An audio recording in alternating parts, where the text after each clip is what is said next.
બોટાદ તાલુકાના તુરખા ગામે સગીરાના અપહરણ બાદ વૃદ્ધાની હત્યાનો મામલો વધુ ગરમાયો છે। પરિવારજનોએ સતત ચોથા દિવસે પણ ન્યાયની માંગ સાથે મૃતદેહ સ્વીકારવા ઇનકાર કર્યો છે। પરિવારના સભ્યો અને દલિત સમાજના આગેવાનોએ એસપી કચેરી બહાર ધરણા પર બેસી સૂત્રોચ્ચાર કર્યા।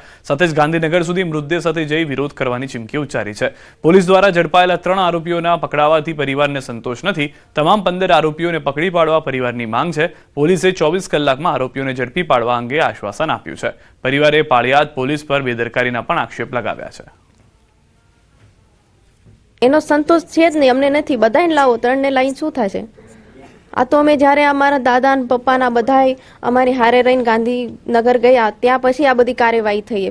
પણ 4 દિવસ સુધી કોઈ પોલીસ વાળા નહોતા આવ્યા ભાવનગરમાં, કે નહોતા કોઈ પૂછવા આવ્યા કે શું થયું શું નહીં। હા, એ તો થશે જ તે। 24 કલાકમાં નહીં થાય તો અમે કરશું। લાશ લઈને અમે ગાંધીનગર વયા જઈશું, ભલે ના અમારે બેવું પડે લાશ લઈને। સુરતમાં પ્રધાનમંત્રી અને મુખ્યમંત્રી આવાસના નામે છેતરપિંડી કરનાર આખરે ઝડપી પાડવામાં આવ્યો છે। આરોપી મયંક મિશ્રાની દિલ્હીથી ઇકો સેલ દ્વારા ધરપકડ કરાઈ છે। આરોપીઓ વિરુદ્ધ રાંદેર પોલીસે ગુનો નોંધ્યો હતો। ફરિયાદી સહિત 49 લોકો સાથે છેતરપિંડીનો આરોપ છે। આરોપીએ ડ્રો વિના આવાસ ફાળવી આપવાના નામે લાખો પડાવ્યા હતા। અંદાજે ₹60.21 લાખની છેતરપિંડી અંગે કાર્યવાહી હાથ ધરાઈ છે। અગાઉ એક આરોપીની રાંદેર પોલીસે ધરપકડ કરી હતી। ગુનાનો મુખ્ય આરોપી મયંક સંજય મિશ્રા ફરાર હતો, જેને આખરે ઝડપી પડાયો છે। હાલ ઇકો સેલ દ્વારા વધુ તપાસ હાથ ધરવામાં આવી છે। દિલ્હી ખાતે આવેલ હોય જેથી તાત્કાલિક ટીમ રવાના કરી ભારે જહેમત બાદ આરોપીને ત્યાંથી પકડી પાડી સુરત ખાતે લાવી નામદાર કોર્ટમાં રજૂ કરી દિન 5ના પોલીસ કસ્ટડી રિમાન્ડ મેળવી આગળની વધુ તપાસ ચાલુ હોય। પાંડેસરા પોલીસ સ્ટેશનમાં વધુ એક ગુનો તેના વિરુદ્ધમાં દાખલ થયેલા, જેમાં બોગસ પાન કાર્ડ, આધાર કાર્ડ, ડ્રાઇવિંગ લાયસન્સ વગેરેના બોગસ ડોક્યુમેન્ટ બનાવવા સબબે ગુનો એસઓજી સુરત શહેર ખાતે દાખલ કરી અને વધારેમાં વધારે આશરે 500 થી 550 જેટલા લોકો સાથે છેતરપિંડી કરેલા હોવાનું ધ્યાનમાં આવેલ છે। અમદાવાદના નરોડા વિસ્તારમાંથી 12 બોરના હથિયાર અને 5 જીવતા કારતૂસ સાથે એક આરોપી ઝડપાયો છે। નરોડા પોલીસ પેટ્રોલિંગમાં હતી તે દરમિયાન એક શખ્સ 12 બોર હથિયાર સાથે ઊભો હતો। પોલીસને શંકાસ્પદ લાગતા તેની પૂછપરછ હાથ ધરી હતી અને તેની પાસે રહેલ હથિયારનું લાયસન્સ બનાવટી હોવાનું સામે આવતા પોલીસે ફરિયાદ નોંધીને વધુ કાર્યવાહી હાથ ધરી છે। હાલ પોલીસે મૂળ ઉત્તર પ્રદેશના એક આરોપીની ધરપકડ કરી છે, જેથી પૂછપરછમાં વધુ સામે આવી શકે છે। હથિયારના આધારે આરોપી સિક્યુરિટી ગાર્ડ તરીકે નોકરી કરતો હતો તેની જાણકારી મળી છે। આ જે ફેક લાયસન્સ અને આ જે 12 બોર ગન છે એ યુપીમાં જે બીજો આરોપી છે મુરલી ધાનુ, જે મૂળ ફરુખાબાદ યુપીના રહેવાસી છે, એને પાસેથી વર્ષ 2003માં 45,000 રૂપિયામાં લીધું હતું અને એના આધારે આ ગુજરાતમાં અલગ અલગ જગ્યાએ જેવી રીતે કે સુરત, ભાવનગર, અમદાવાદ, ગાંધીનગરમાં સિક્યુરિટી ગાર્ડ તરીકે નોકરી કરતું હતું। પાટણમાં રોડ ક્રોસ કરવા જતી બાળકીનો અકસ્માત। સિદ્ધપુર તાલુકાના ડિંડરોલ ગામે અકસ્માત થયો છે। અકસ્માતની ઘટના સીસીટીવીમાં કેદ થઈ ગઈ છે। ડિંડરોલ ગામે મામવાડા જવાના માર્ગ પર રોડ ક્રોસ કરવા જતી બાળકીનો અકસ્માત જીપ ડાલા સાથે અકસ્માતમાં નાની બાળકીને ગંભીર ઇજાઓ પહોંચી છે। બાળકી મહેસાણાની ખાનગી હોસ્પિટલમાં સારવાર હેઠળ છે।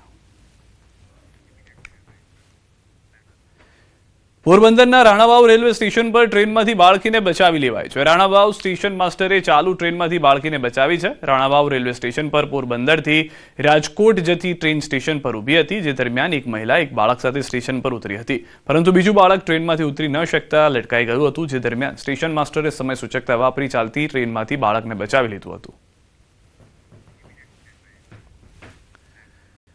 અમદાવાદના વૈષ્ણોદેવી બ્રિજ નજીક વહેલી સવારે ગમખ્વાર અકસ્માતની ઘટના સામે આવી છે। સરખેજથી ગાંધીનગર તરફ જતી ફોર્ચ્યુનર કાર ચાલકે સ્ટીયરિંગ પરથી કાબુ ગુમાવતા ડિવાઈડરથી ઉતરી ગઈ કાર સામેની તરફ જતી રહી હતી। કાર ગાંધીનગરથી સરખેજ તરફ જતી એસટી બસની ધડાકાભેર ટકરાઈ હતી, જેમાં કારમાં સવાર યુવક અને યુવતી ગંભીર રીતે ઇજાગ્રસ્ત થયા હતા। કાર ચાલક ધવલ વાઘેલાના નામના યુવકનું ઘટના સ્થળ પર જ મૃત્યુ નીપજ્યું છે, જ્યારે યુવતીને ગંભીર ઇજાઓ પહોંચતા તેને તાત્કાલિક સારવાર અર્થે હોસ્પિટલ ખસેડવામાં આવી છે। હાલ તેની સારવાર ચાલી રહી છે। સમગ્ર ઘટનાની જાણ થતાં અડાલજ પોલીસ ઘટના સ્થળ પર પહોંચી હતી। હાલ સમગ્ર મામલે પોલીસે વધુ તપાસ હાથ ધરી છે। દ્રશ્યોમાં પણ આપ જોઈ રહ્યા છો વૈષ્ણોદેવી સર્કલ પાસેનો આ અકસ્માત, જેમાં કઈ રીતે આ ગમખ્વાર અકસ્માત થયો છે। 9 નંબરની ફોર્ચ્યુનર કાર ડિવાઈડર કૂદીને એસટી સાથે જઈને અથડાઈ છે।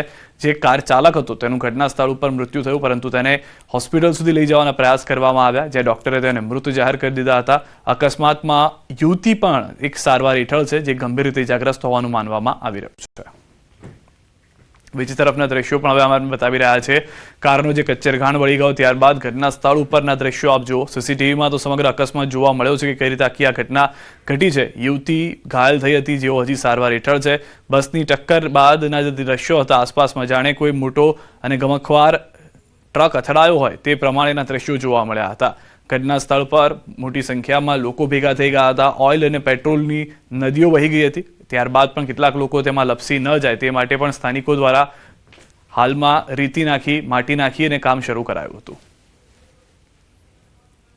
પોતાના સ્ટેરિંગ પરનો અગમ્ય કારણોસર કાબુ ગુમાવતા તે અમદાવાદથી ગાંધીનગર આવતો હતો તે ડિવાઈડર કુદાવી અને ગાંધીનગરથી અમદાવાદ જતી એસટી બસ સાથે અથડાયેલ અને જે કારણે આ ગંભીર અકસ્માત બનવા પામેલ છે આ અકસ્માતમાં હાલ પોલીસને જાણવા મુજબ ધવલભાઈ વાઘેલા નામના જે કાર ચાલક હતા તેમનું સ્થળ પર મૃત્યુ થયેલું હતું અને તેમની સાથે એક બીજા વ્યક્તિ હતા તે પણ હાલ ગંભીર પરિસ્થિતિમાં સોલા સિવિલ હોસ્પિટલમાં સારવાર હેઠળ છે બોટ સ્પર્ધામાં દુર્ઘટના નાવિકોની બોટ પલટી ગઈ સુરતના મગદલ્લાથી હજીરા બોટ સ્પર્ધામાં દુર્ઘટના થઈ છે સ્પર્ધામાં સામેલ નાવિકોની બોટ પલટી ગઈ હતી બોટમાં બેસેલા તમામ નાવિકોનો બચાવ થયો છે તમામને તરતા આવડતું હોવાથી બચાવ થઈ ગયો છે દ્રશ્યો આપ જોઈ રહ્યા છો બોટ સ્પર્ધા ચાલી રહી હતી દરમિયાન અચિંતી જે બોટ છે તે પલટી થઈ આવી છે ત્યારબાદ આસપાસથી જે લોકો હતા તેઓ મદદે આવે છે બોટ પલટી જવાને કારણે જેટલા પણ નાવિકો હતા એ તમામ ડૂબી ગયા પરંતુ તમામ નાવિકોને તરતા આવડતું હોવાથી તમામનો જીવ બચી ગયો છે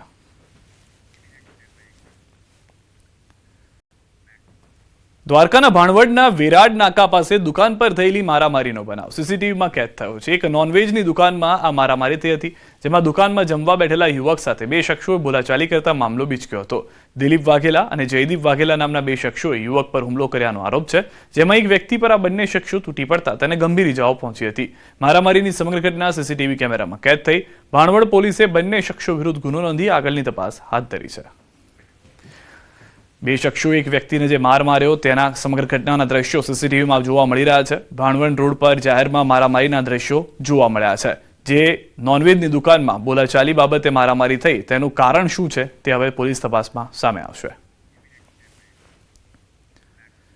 સુરતમાં બીઆરટીએસના ડ્રાઈવર પર હુમલો થયો છે મહિલા પેસેન્જરે ડ્રાઈવરને માર મારી હુમલો કર્યો મહિલાએ હુમલો કરતા ડ્રાઈવરને માથાના ભાગે પણ ગંભીર ઇજાઓ આવી છે સમગ્ર ઘટના બીઆરટીએસના સીસીટીવીમાં કેદ થઈ ગઈ છે બસ સ્ટોપેજને લઈને માથાકૂટ થઈ હતી બસ ઊભી ન રાખતા મહિલાએ હુમલો કર્યો હોવાનું જાણવા મળ્યું છે ડ્રાઈવરે વેસુ પોલીસ મથકમાં ફરિયાદ નોંધાવી છે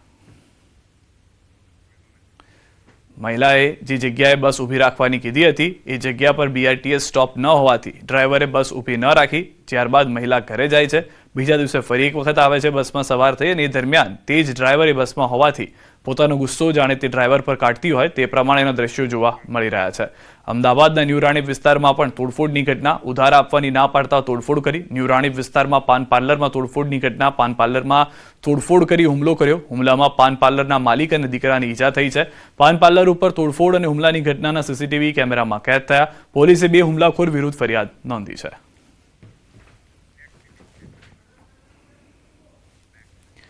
દેવભૂમિ દ્વારકાના ખંભાળિયાના સલાયામાં ફરી આખલાનો આતંક જોવા મળ્યો છે સલાયામાં આખલા બાકડતા એક દુકાનમાં ઘૂસી ગયા સમગ્ર ઘટનાના સીસીટીવી પણ સામે આવ્યા ફરસાણની દુકાનમાં આખલા ઘૂસી જતા અફરાતફરી જેવો માહોલ થઈ ગયો દુકાનમાં આખલા ઘૂસી જતા દુકાનમાં રહેલા માલસામાન વેરવિખેર થઈ ગયો સલાયા શહેરમાં અવારનવાર યોજનાના કારણે વેપારીઓ તેમજ સ્થાનિકોમાં મુશ્કેલી છે તંત્રની નહિવત કામગીરીને લઈને લોકોમાં ભારે રોષ જોવા મળી રહ્યો છે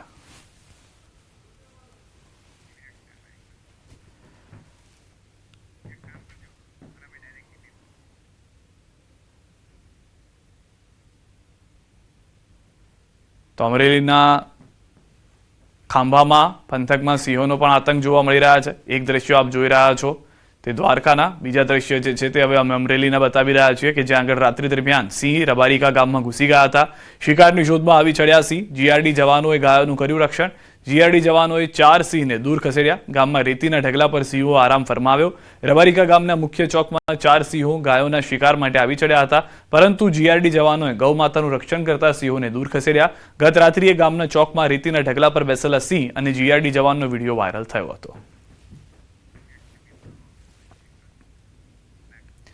રાજ્યમાં 2 દિવસ વાદળછાયું વાતાવરણ રહેશે અપર એર